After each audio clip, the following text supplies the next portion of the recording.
Okay, we're recording. I'm gonna switch the car on now and drive home. Man, I didn't feel like talking, to be honest. But, I will, because I just saw A Beautiful Day in the Neighbourhood.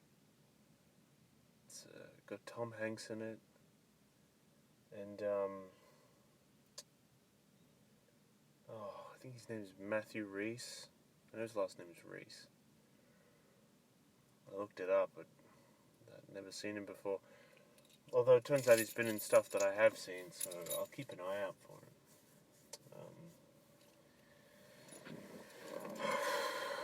Man, just to do what I normally do, I'll tell you how I feel about the movie, sort of in one sentence or two.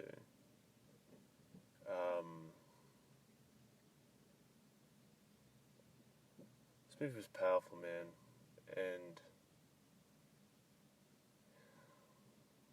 even to say it's good, I think is a disservice. This film really resonated with me.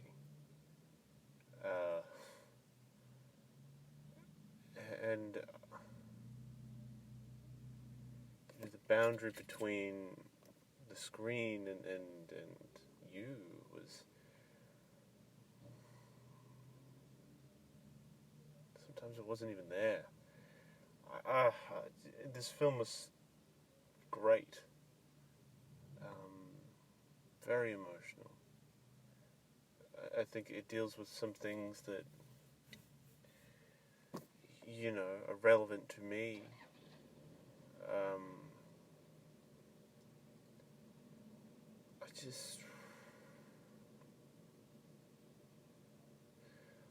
I almost couldn't believe it, you know?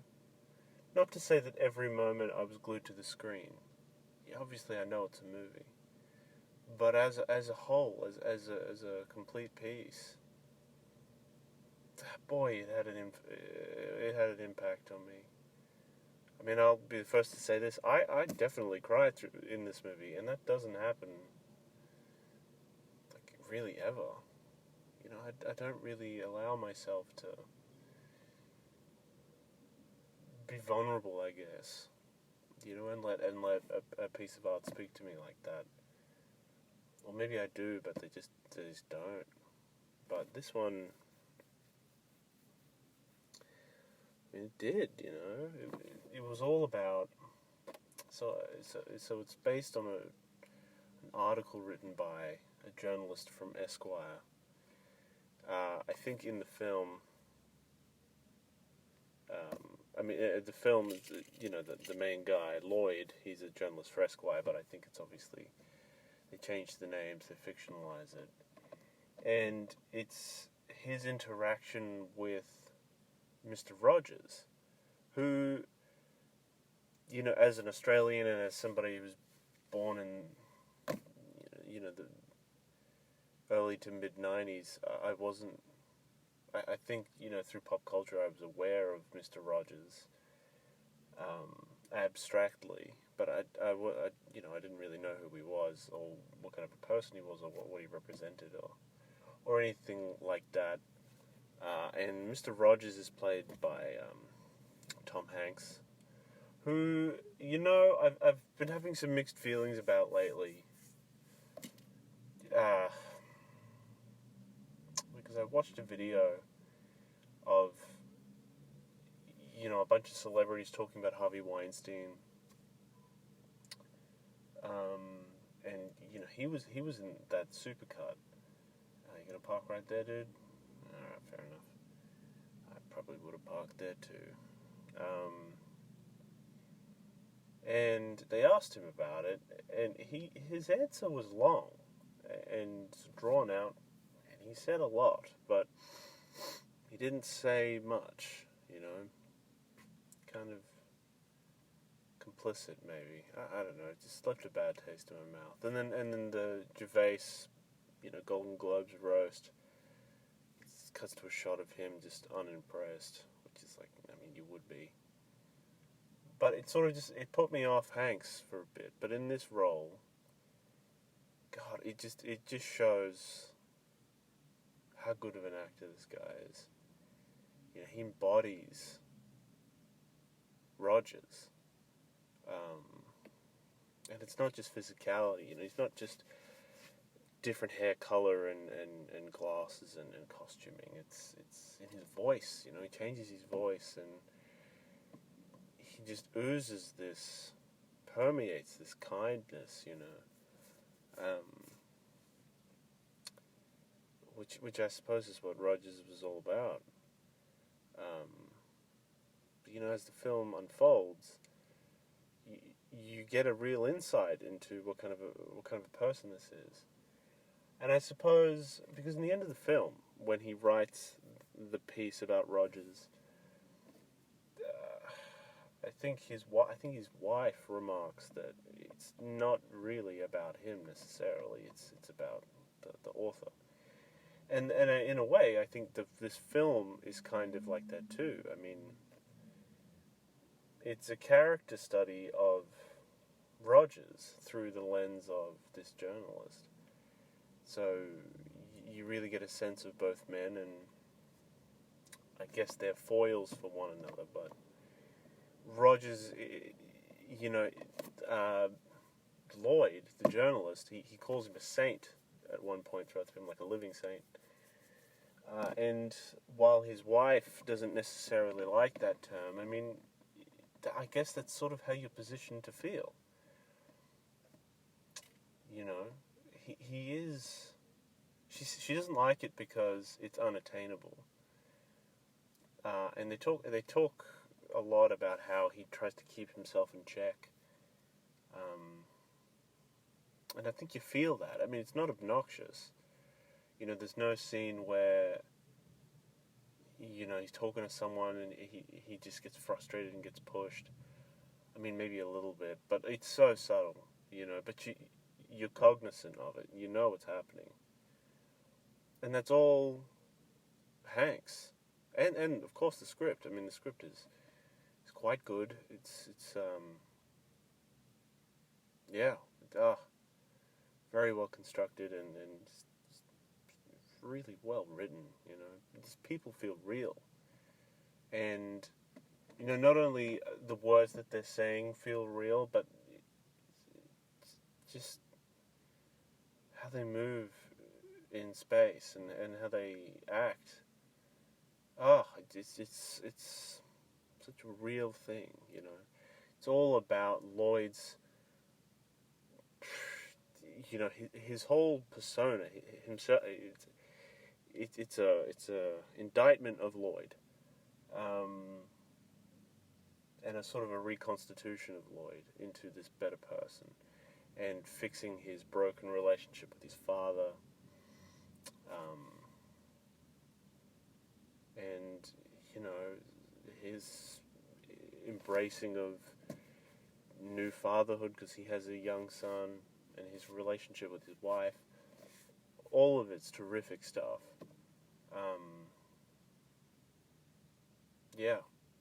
And the guy who plays Lloyd, Rhys, you feel it, You feel his anger. And you feel the brokenness. I don't know what to say. I mean, you could throw out big words to critique it, but at the end of the day, I mean, you either feel it or you don't, and I felt it, man. I was very moved. And Chris Cooper plays his dad, and here's a guy who, obviously has made a lot of mistakes in his early years, but now he's older and he's facing the end of his life, and all he wants to do is reconcile. And he's only in a couple of scenes. The film is about Lloyd and Rogers mostly, but his father, he's in the third act, but he only shows up like 3 times. Those are brief scenes. But you feel it. You really feel it. And yeah, I wasn't sure about this movie, you know? My opinions on Hanks were definitely sort of colouring this film even before I went in. I didn't watch a trailer. I had no idea what it was about. I had seen a poster, I think. And like people had mentioned it offhandedly, but I'd largely forgotten that it was about Rogers. I mean, I didn't even know who he was. I kept thinking, every time I think Rogers, I either think Steve, as in Captain America, or Kenny, as in, I think he's the chicken guy. Yeah. But, you know, its examination of Fred Rogers, I think they were trying to say that he, you know, as good a person as he was, and he was, I mean, that comes at a cost, you know. There's a question that Lloyd asks him, like, well, who do you turn to when you got problems? And he totally dodges the question. And in the end, you know, it's a payoff, because Lloyd, somewhere in the second act, is like, well, when you feel these things, how do you deal with it? And he's like, well, you can punch a bag, or you can play all of the low notes on the piano at the same time. In the end, he's playing the piano when he does, so I guess that's his stress relief. But what does that mean? You know, he lives a solitary existence. I mean, yeah, you really get a feel for it, and I appreciate the subtlety too. Now that's good script writing right there. You know, I think, as very much an amateur and as someone who tries to write occasionally, or at least thinks about it, I think for me, you want to insist on who your character is at all times, right? And you want to have that sort of conflict ever present. But what I think this film makes a good case for is subtlety. You know, we're only reminded a handful of times that Rogers is solitary. You know, I mean, he puts on a brave face, you know, it's wisdom. But there are those moments, and that's all you need. Because on the face of him, he is a good man. You know. Yeah. Themes, I mean, I don't know. I think forgiveness and you know, resentment is corrosive. Not that that's necessarily a theme, more of I guess, a prevailing idea. You know, what it takes to forgive, and you know, what it means for the individual, perhaps. You know, and the value of family and friendship and connection. It's all there, you know. And I like this film. It's funny because the film opens with Rogers, and like, for me, who I don't know what the hell's going on, I thought it was really strange. Tom Hanks in this quiet voice, kind of dolled up as if he's like sort of a husband out of like the 50s, you know. Am I still recording? I 100% am. I haven't even started the car, but I will eventually. Yeah, it opens with him, and you know, the quality of the film is it's shot on set on his show, and I like that I guess they used the sorts of cameras that they used back then, because the quality of that seemed very genuine, and I don't know if they did that in post. Although, side note, you get to see them shoot the show. Obviously, it's, within the film. But I thought it was really bizarre because they had the slate, right? They had the guy on slate. Number one, he didn't actually have a slate. He just had a piece of paper, which is like half of what a slate does, I guess. And this time period, it's set, I think, in 98, because you see the Twin Towers and it says 98. So it's not even like that old. They definitely had slates. And then the slate says sound speed. Super confusing for the soundy, right? Like, how's it, unless he communicates this or whatever. That was something I was like, oh, that's a bit weird. And you would think, since they all work in the film industry, they would get that right, but it doesn't affect the film.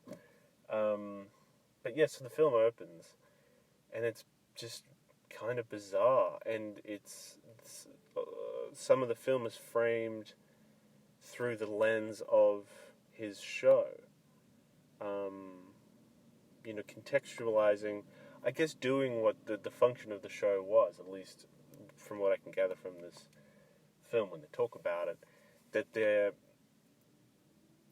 addressing these really big issues,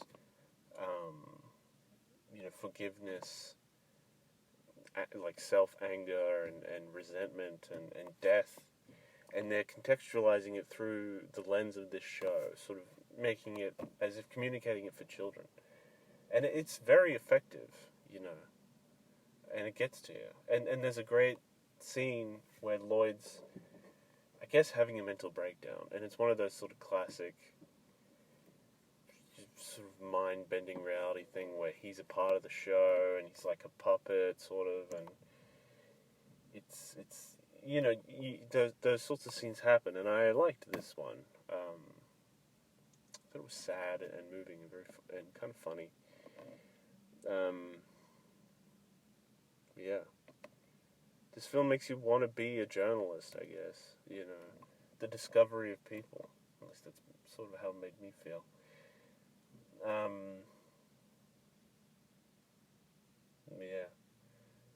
Yeah. I don't know what else to say. This film's really good. And I'm impressed that a lot of the movies I'm seeing this year are quite good.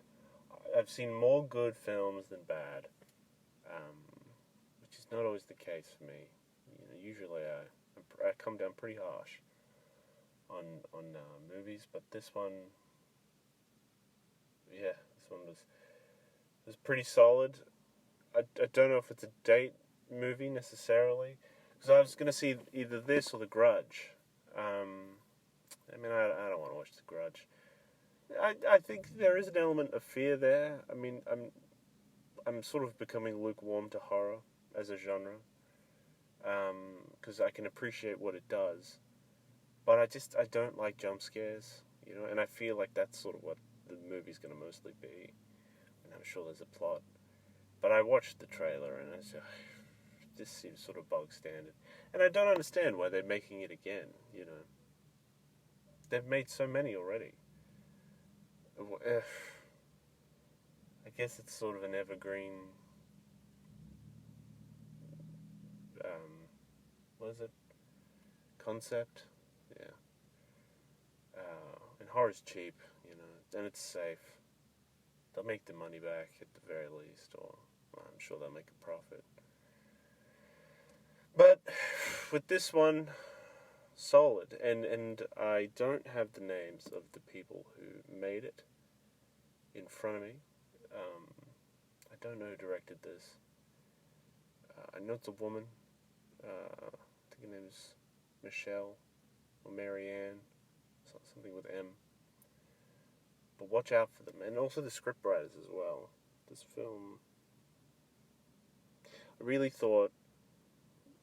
So Lloyd starts out in dark-toned colours, his costume, and I'm not sure what he was wearing at the end. It had me. Usually I watch out for that sort of stuff, but it might have been lighter tones. Get the costuming department in there to sort of create a mood and an arc and a transition.